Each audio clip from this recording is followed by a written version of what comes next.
Hey guys, what's up? I'm Christian, that's Corey, and we are Super Comic Guru 9000, and this is our review of the Naruto chapter 674, where Kakashi loses an eye and Madara has an invisible clone.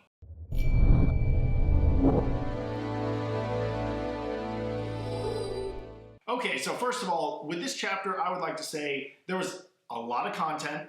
It went by super fast, and there's only like three main things that happened. One, Madara has an invisible clone. Mm-hmm. Two, we got to see a little bit more about Naruto and Sasuke's abilities, and they tried to seal Madara with this really cool sand, like first one-tailed beast chakra infused. I always forget the beast's name. What beast is that? Is the Shukaku Rasengan. It has a more cooler name, but I'm not going to even try to pronounce it for you. I was like, that's long. I'm not learning that. That's as soon as I was reading, I was like, no.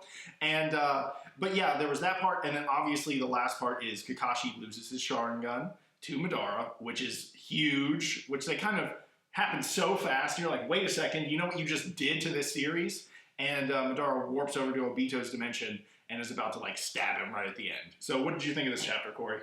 It was badass. Oh my god, I love this chapter so much. As a Naruto fan, everything about this chapter was great. I didn't go too Taylor Swift on that, but still, this chapter was great. Everything about it was fantastic, getting to see Naruto and Sasuke's brand new abilities, but Madara even has new abilities. His whole Limbo thing, where he's able to create his very own clone, which you cannot see unless you have either the Rinnegan Eye, maybe the Sharingan Eye, and Naruto's ability with his Senjutsu Chakra. And it's a really crazy chapter because they're both having to combine their abilities, and they really don't know who they're attacking, and it's still kind of unclear as I was reading the manga. Like, maybe his actual clone can switch damage with him. Like, they can change their damage. Like, you were mentioning that they could, like, interchange their abilities. Yeah. It's like a shadow clone in the sense that, like, you know, when Naruto gets hurt, and the shadow clone will, like, transfer the damage and the information to Naruto as it disappears and turns into a little cloud. It's kind of like that, but Madara gets all that in real time. Like, it happens instantly as soon as the clone gets hit. I'm still, to be completely honest, not sure how it works yet. You know, they sort of explained it, but at the same time, I don't really get some of the details of it. But it is a really cool technique. Mm-hmm. Speaking of techniques, again, Naruto using another form of Rasengan, which is based on the Bijou. It's Shukaku. This time, I love the design of it because Shukaku has that crazy design all over his body, and it ends up being a sealing jutsu, which is actually kind of perfect when you think about Shukaku and the power of the sand, how it always wraps things up and envelops them, like and that's what goes on.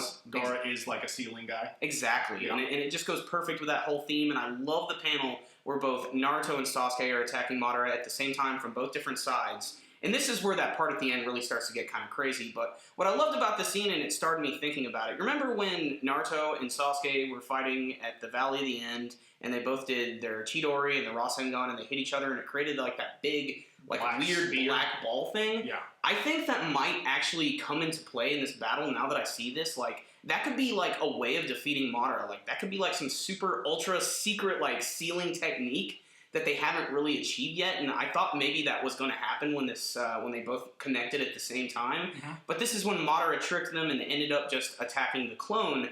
And this all happened so fast, and it was probably, for me, the most shocking part of this week's chapter, when Madara went over to Kakashi, ripped his eyeball out. We've been seeing that a lot lately in the Naruto anime and manga series. He gets all Pai Mei on his ass, rips it out, puts it in his eye socket, so now he has Obito's ability. And what I love here is he only transports the top half of his body while leaving the bottom half. Sasuke cuts him in half, like, no problem, and then just warps his top half. And then he immediately starts throwing that chakra spear right at Obito as the chapter is going to end, and I don't know what's going to happen here, but the biggest shock here is Kakashi losing his eye. That's basically like cutting the legs off of a horse. You know, Kakashi has always been known for having that Sharingan eye. I have a theory, though. I'm just going to throw that out there. I'm saying this is a theory, but I think that Obito's probably going to get killed here, but he's going to give his other eye to Kakashi. And how symbolic would that be? It would be like he gave it to him twice. It's deep, man. Deep. 2 times. But no, like, that's probably what's going to happen. At this point, after all the shit that Obito's been through, I don't see him surviving at all.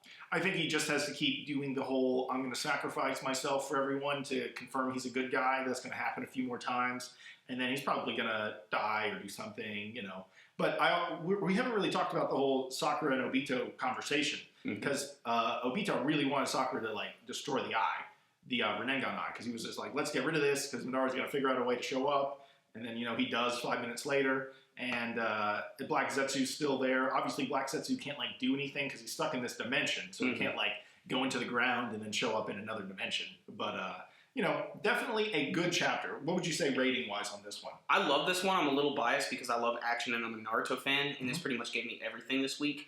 Not even aside from the black Chidori and the badass Rasengan, he had Naruto using his black chakra rods and knocking the crap out of Madara, especially like the scene where he hit him, and he called it a specific technique again, but at the end of the day, it's just a big whack with a giant chakra stick, and it looked awesome. It was just really, really well done. This is the type of stuff that I think is going to translate really well for the finale of the anime series, and it gets me really, really excited for it. And also, there is potential for Sakura to do something in this situation where Madara is attacking Obito. This could be a chance for her to really become just as important as Naruto and Sasuke right now, and maybe even pull off something different. Maybe that's just me being, a little wishful and hoping that the main three leads will come back and sort of work together. Because as much as I like seeing Naruto and Sasuke together, I think if Sakura was there, it really would complete the package. I think she's definitely has something in the future that she'll do in this scenario, maybe next week. But I don't see her ever being as powerful as Sasuke and Naruto anymore. Maybe not so much in the crazy abilities of Rinnegan and all of the Senjutsu abilities, but she still has the powers of Tsunade, and of course she's in terms of physical strength. Yeah, she's physically very strong. She's still a monster, so I still think she could be important. Plus, there's a lot of other characters who could do things. The whole point is this finale could possibly go on for another couple of months, especially with the fact that Madara might get both of his Rinnegan eye back now. And what's going to happen if he actually does get the Rinnegan eye back? What's he going to do with Kakashi's eyes? He's just going to crush it? Does that mean Kakashi's no longer going to have it, or is he going to store it away somewhere else? There are so many possibilities for this chapter, and that's, again, what made it so exciting. So I have nothing else to say except that for me, this is 10 out of 10. I loved it. 10 out of 10 is right where this chapter belongs. I mean, I don't have anything else to add. I think you pretty much covered it. Awesome chapter. Great development. Makes me want to read next week, and that's what it's supposed to do with the weekly series. So everyone, Corey and I recently did something that we thought was a good move for Super Kamiguru. That was that we have now put down a deposit for a studio space for us to have a whole place to ourselves, a creative playground for this channel. But with that comes monthly bills. We now have rent to pay, and we have a few other things. So we opened up a PayPal account and a donate button. And really all we're looking for is about $2 a month. So if any of you want to donate just $2 once a month, that would really help us out. Because so far we've made it all the content on this channel for free to us. All it's been is time. But now we've taken a step which is going to financially cost us money every month. And it's not that we don't make a little bit off the ads that we put in these videos. It's just it's not going to pay our mortgage. And if you guys want to just donate a little bit, we would be really appreciative of it.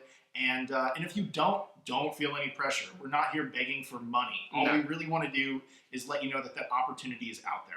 And the good thing about this is if you guys do support us with this, it'll allow us to make better content for you guys. We're going to put it back into brand new equipment. And we cannot wait to show you guys our brand new studio.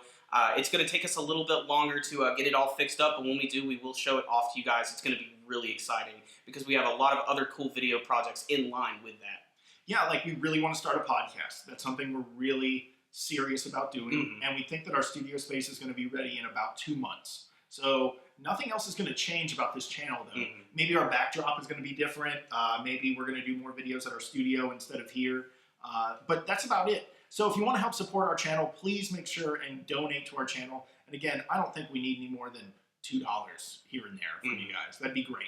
Okay, you guys, thank you so much for watching our content. If you want to support us, make sure and like us on Facebook, follow us on Twitter, subscribe to the channel, and make sure and give this video a thumbs up. Best way to support the channel, guys. And until next time, Super Kami Guru 9000, out.